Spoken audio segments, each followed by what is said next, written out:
बिस्मिल्लाहिर्रहमानिर्रहीम। आज की बात में आज हम बात करेंगे, एक इंटरनेशनल शख्सियत हैं जिनका ऐसा काम है कि दुनिया भर में फैला हुआ है, आप बखूबी उसके काम से वाकिफ़ होंगे। शख्सियत है हैंस विल्स डोल। हैंस विल्स डोल जर्मनी में पैदा हुए और 12 साल के थे कि वालिदैन उनके फ़ौत हो गए, अकेले रह गए, मगर उन्होंने हिम्मत नहीं हारी। 12 साल के बाद उन्होंने अपनी ज़िंदगी में एक मकसद बना लिया। पहले तालीम की तरफ गए, फिर अपने किसी और मकसद के लिए। जब 19 साल के हुए तो जर्मनी की पैदाइश थी, मगर उन्होंने सोचा कि मुझे तालीम के साथ कुछ और काम करना चाहिए।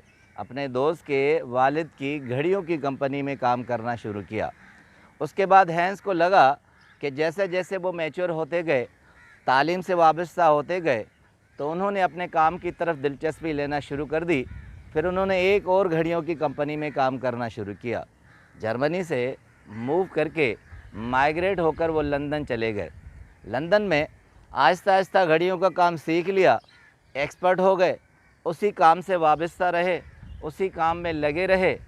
तो अपने एक दोस्त को कहा कि क्यों ना हम छोटी मोटी घड़ियां बनाना शुरू करें और अपना काम शुरू करें। लंदन में आहिस्ता आहिस्ता उन्होंने छोटी मोटी घड़ियों पर तजुर्बात किए, शादी हो गई और अपने ही साले के साथ इन्होंने Davis and Hans watch company बना ली और आहिस्ता आहिस्ता एक काम कर लिया। 1905 में दुनिया में एक तहलका मच गया कि इन्होंने एक नाम रोलेक्स रखा और एक घड़ी बना दी। रोलेक्स नाम की बड़ी खूबी ये है कि न किसी शख्स का नाम है, न इसकी कोई मीनिंग है। उन्हें नाम अच्छा लगा, क्रिएशंस थी हैंस की, रोलेक्स नाम रखा और 1905 में उन्होंने रोलेक्स वॉच को इंट्रोड्यूस किया। उसकी सबसे बड़ी खूबी ये थी कि वो हैंड वॉच थी, यानी मशीन से नहीं बनाई जाती थी। वो अब तक भी आज भी दुनिया में हैंडमेड वॉच कहलाती है। फैक्ट्रियां हैं, मशीनें हैं, मगर वो हाथ से बनाई जाती है। दुनिया में एक नई चीज़ थी, शोहरत पा गए और आहिस्ता आहिस्ता शोहरत रोलेक्स की बढ़ने लगी। मगर कहते हैं कि 1926 में उन्होंने एक बहुत बड़ा काम किया। उन्होंने ये किया कि इसी घड़ी को वाटर प्रूफ कर लिया, क्योंकि उससे पहले जो घड़ियाँ थी वो पानी का एक कतरा लगने से बंद हो जाती थी।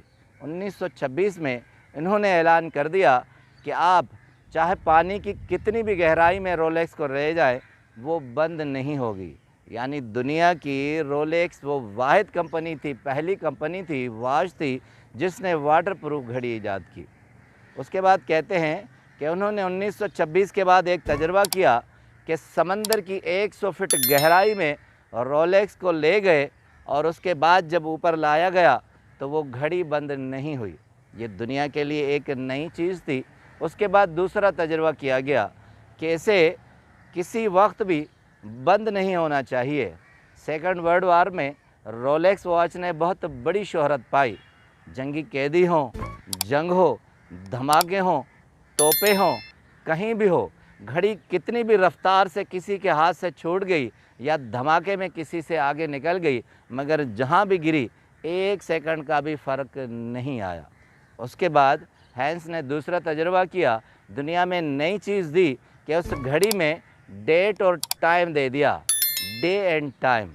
अब कहते हैं कि दुनिया के लिए एक नई चीज़ थी, उस घड़ी में एक नई चीज़ आ गई कि वहाँ तारीख दी जाती थी, माप दिया जाता था कि आप कहाँ हैं और किस वक्त हैं।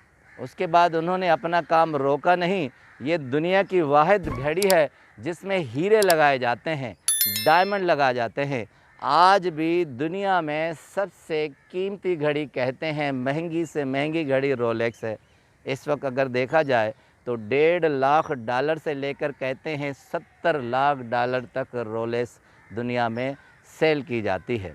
उसके बाद एक और दिलचस्प फैक्ट है कि इस घड़ी को अगर खोला जाएगा तो इसके अंदर हैंडमेड हाथ से काम किए गए पुर्जे 40 से 50 हज़ार तक है। कहते हैं अगर कोई भी इसे खोलता है तो सिवाय एक्सपर्ट के उसे फिर दोबारा लगा नहीं सकता। इसके कारीगर भी दुनिया में मखसूस होते हैं, इसके आउटलेट भी दुनिया में मखसूस होते हैं। हीरों की ये घड़ी शोहरत में और स्टेटस में कहते हैं आज भी नुमाया है। जिस तरह फ़ोन में आईफोन को स्टेटस सिंबल कहा जाता है, इस तरह घड़ियों में बड़ी शख्सियत रोलेक्स पहनकर अपना स्टेटस बुलंद करती हैं। हैंस ने इस चीज़ को वहाँ तक नहीं रोका।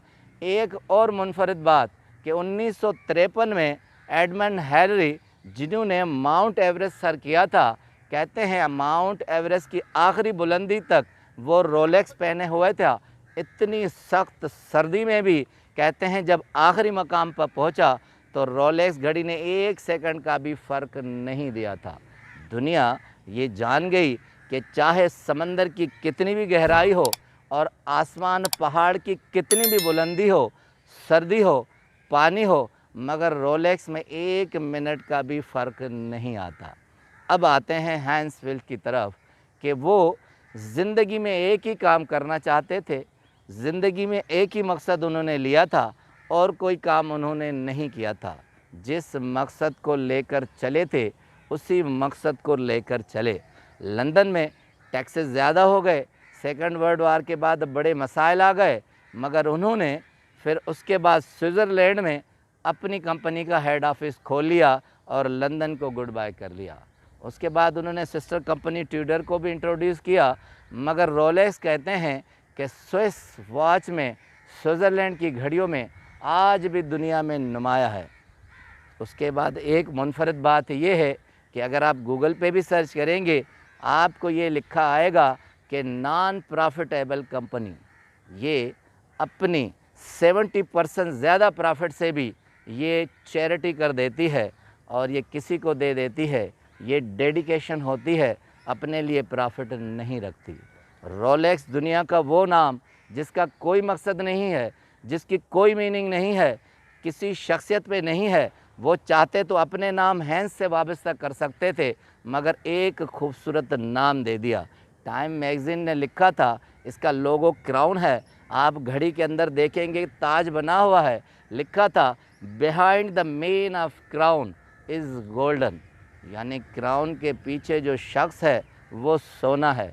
उसने जो काम किया, एक यादगार काम किया। अब आते हैं उस मोटिवेशन के मकसद पर कि बेंजामिन डिज़रायली प्राइम मिनिस्टर रहे हैं ब्रिटिश के। उन्होंने कहा कि success is the name of symbol of consistency of purpose. जब भी आप मुस्तकिल मिजाजी से काम करते हैं, उस मकसद के साथ लगते हैं, तो कामयाबी ख़ुद ब खुद आपके पास आती है। हम क्या करते हैं कि मुख्तलिफ़ शोबाजात में तजर्बात करते हैं, एक काम को छोड़कर दूसरे में लगते हैं। मुस्तकिल मिजाजी कामयाबी का सबसे बड़ा नाम है, सबसे बड़ा मकसद है। एक ही काम के पीछे लगें, एक ही काम करें, तो उसके बाद कोई बईद नहीं है कि रोलेक्स जैसा नाम दुनिया में आए और आप दुनिया में यादगार बन जाएं और अपने मकसद को पालें। आपका बहुत बहुत शुक्रिया।